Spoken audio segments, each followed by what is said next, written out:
What's up everyone, it's Paul and Lafon bringing you another Overwatch League recap video.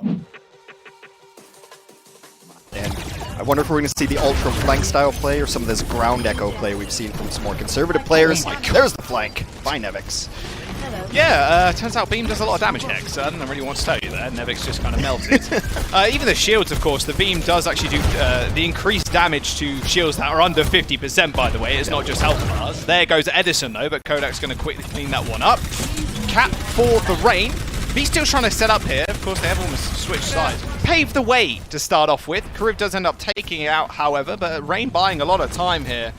But Defiant once again have to kind of run into a whole lot of ults on the Rain, and now they're going to have to reset. Cruz and Nevix end up going down, and now final fight territory for the Defiant to even try and touch rolling the point. Nice little trades backwards and forwards. I feel like Logix here just has to go the Widowmaker to match Baby Bay. There's such impossible sightlines, it feels like, for the Ashe to contest Baby Bay on.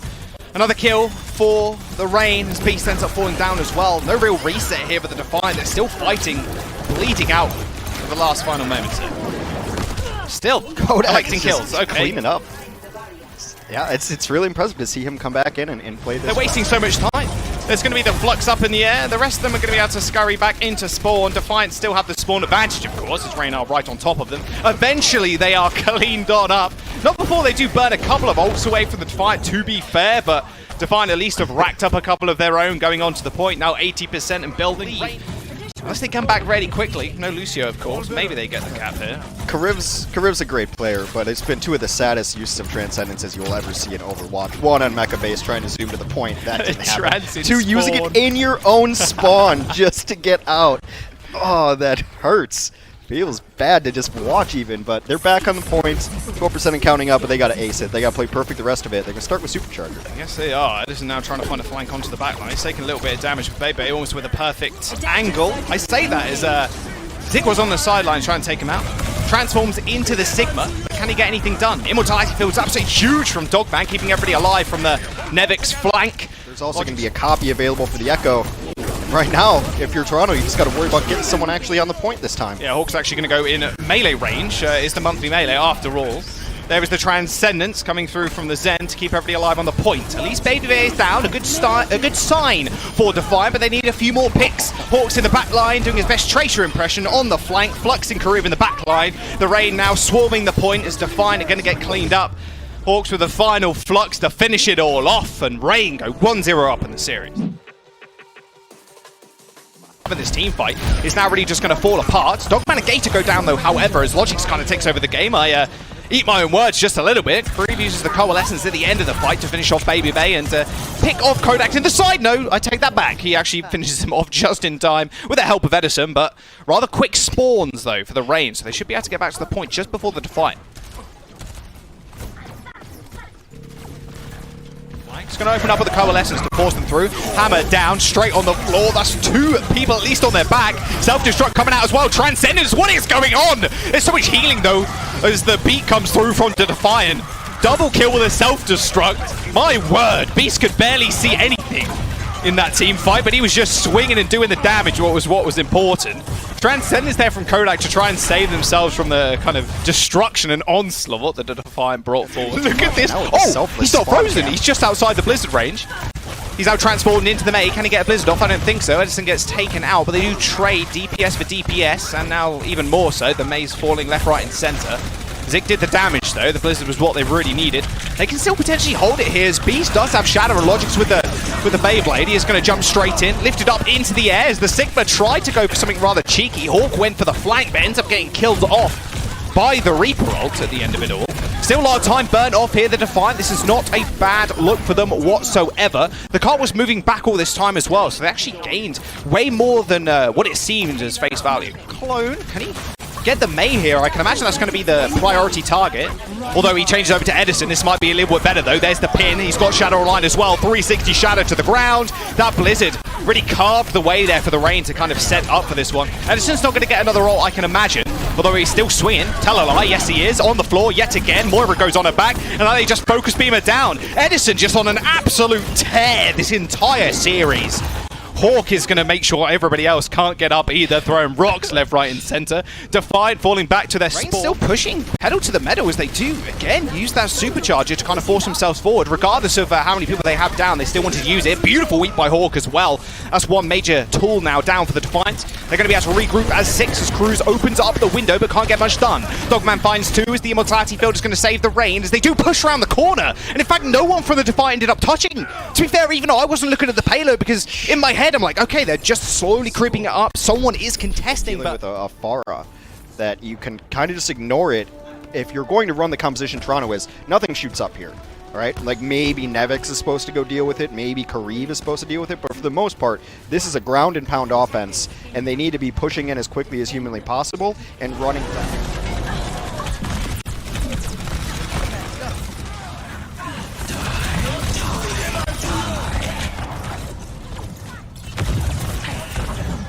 Adaptive circuits engaged.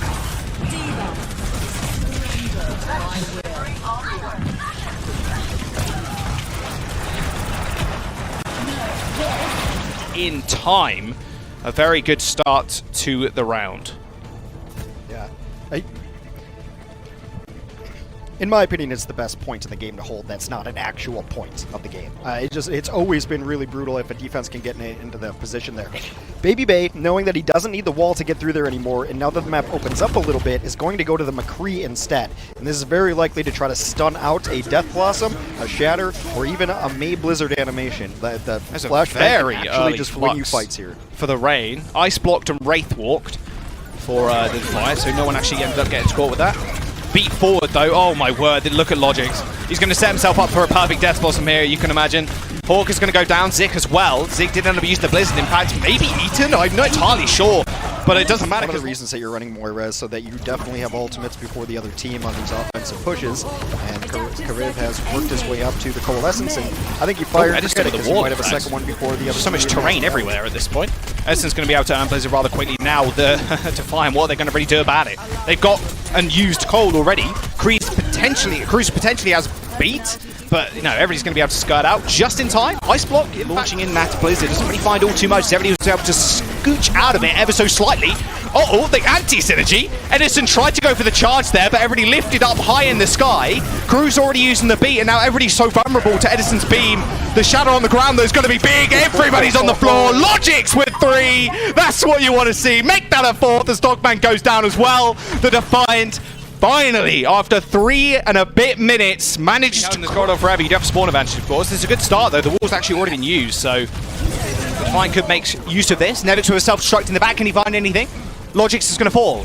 Blizzard's going to come out. Oh, double freeze, in fact, wasn't even Blizzard. Hawk and Dogman are going to get frozen up with him down. They're only relying now on Kodak's healing. Beast just playing defense mode right now, keeping the rest of his team alive. All they need to do really is stabilize. They do have the healing in their backs with Kareev and Cruz just pumping them with heals. Gator and Kodak are going to fall. And now the Rain are on a knife's edge. They need to be able to come back into this fight and win it right here, because Defiant, they're going to claim up. Not the payload. Does he manage to find anybody? He does find 2. Beast's going to come through as well to save the Defiant for the time being. Cruz hitting 6 people, seeing them through. Self-destruct on the point though, as Beast and Cruz end up going down. The Rain are coming back. The Coalescence to see them through, maybe, but it's only 2 people left. Logix dies on the payload, and Rain managed to clear them all off. The Blizzard to push the last We were hopping over that short wall and then also going super wide flank to maybe get an angle on an Ashe that's sitting high ground, something like that. The window comes up top, and now Atlanta has to give up some ground. They have to give up platform. Yeah, they do. You see Gator playing so scared there. One of the biggest head hit boxes in the game is Orisa. Thank you for that video, Karku. I did watch the whole thing. It's fairly interesting watching the hitbox. So analytical. Really the hitbox video was very, very good. Rather informal. Just proves how dishonest May is. One of the smallest hitboxes in the game. Oh, Zik on the high ground. Doesn't really find all too much, as Edison now has ult. Same with Baby Bay. Useful controlling space, but Edison gets picked towards that health pool. There you go. Instantly pops it. There will be the Echo going down for the Rain as well, so they lost a whole bunch of their damage. This looks like the defense collapsing for the Rain as Gator and Hawk are eventually taken out, but not bad. of a hose. Considering the Defiant, mind you, had control of, I'd say, 60 to 70. He doesn't even get the ultimate ability off, and if you're not getting ultimate out of your duplicate, it's not a good ult. You're not getting the value that you need out of it, so he may force him to pick higher HP targets, but they melted down his Sigma when he tried to duplicate that, so it's been a really good job of focus fire from Toronto to limit the damage Edison can do. Karim on the flanks then as well. He already managed to take out Kodak to start off a fight through the window. He managed to snipe out Edison as well. The Bob is now going to launch himself on the payload, so Immortality used fairly early to try and see him through first engagement. Now Baby up on the high ground. Yeah, you want to rotate both your DPS through here. Baby Bay's obviously going to stay here. Maybe Edison flies over top left, tries to clear out that high ground, tries to clear out those platforms. That's a lot of damage. A lot of healing though coming through from Dogman. You can see. I can just permanently hear ringing in my ears. But that's the dynamites being thrown into that small room. Nice Immortality field there around the corner, so it can't be destroyed, and pushing him out onto the high ground as well as that window. You're going to build the window rather quickly, so there's another tip for your solo queue games. Use them early. Baptiste built Karev as he came out of Transcendence. Bebe taking out Zig as well. Left basically free, same with this Bob. Like you mentioned before, Hex, he's doing so much damage. In fact, he was in those tiny rooms in the back line there, so no one could actually deal with him whatsoever. Edison carries the way to Baby Bay now dying off as 2 ticks have been acquired for the Rain. Stall potential is here for the Defiant as Zig does transform into the Arita, but instantly getting melted. That Discord orb just doing so much work for the Rain. Kodak finishes it off with a victory. Transcendence is 4 minutes is now just going down. Maybe even half a push, maybe even a quarter. Well, whatever it is Defiant trying to take the high ground, just waiting for all the poke to come out from Rain first up, but it's never ending, unfortunately, with Baby Bay up on the high ground and Edison just pumping the damage. Oh, it's the start they needed though. Immortality failed, now forcing them from the high ground. His Bob touches. I mean, they haven't got much. They don't want to happen last time. Oh no, Edison on the sideline. Spots Karev. Karev managed to get the health pack though. The 1v1 of the Sentry. Zika's going to go down already and they don't touch. Transcendence at the end as well. They not touching loses you the match. Well, exactly, right? That's what I'm saying. 4 minutes in the time bank for the Rain. 33% is all they need, Hex. It seems almost inevitable at this point. Yeah, not going to change anything. Sometimes you see a team change, just like throw in a Sombra in this scenario because that has that feeling of inevitability. But I think teams are just so comfortable on this composition. They know exactly where they need to set up that there's no reason to throw a curveball in it right now. Dynamite launched in. Look at that damage. Dynamite is crazy. To stay up to date with all things Overwatch League, make sure to check out one of our other recap videos.